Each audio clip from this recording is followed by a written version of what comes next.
教習オペレーターの基準は厳しいよ。私の動きについてきて。ちょっと乱暴だけど、硬い金属とかシェルターを切り裂くのが好きなんだ。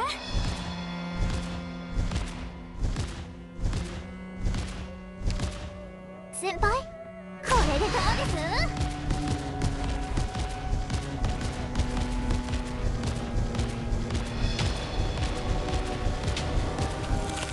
この辺温度が低すぎるかな。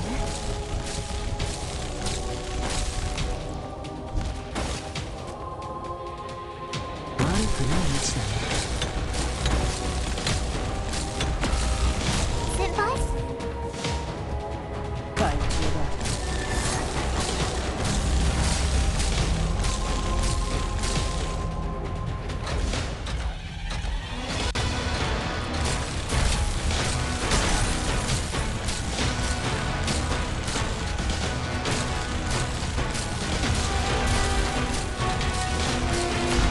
鮮血が武器を染め戦場を沸き立たせる。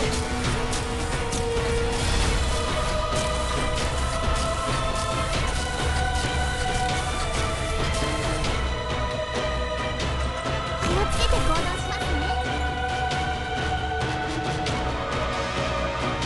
奴らを抑える。諦めるな。悪くない位置。これでどうです？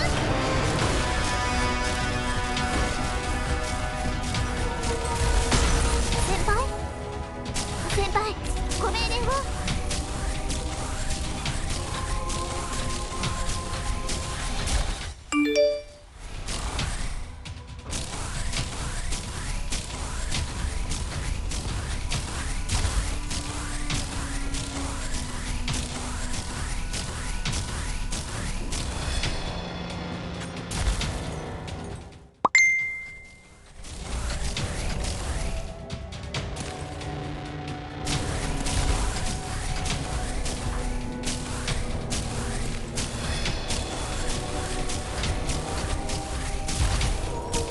気をつけて行動しますね。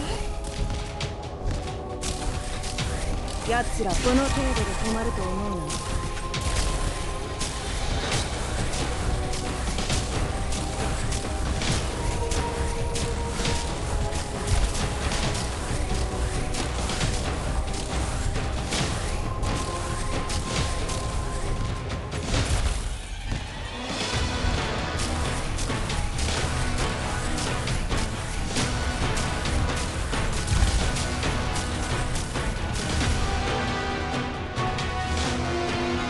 先輩、温度安定しています。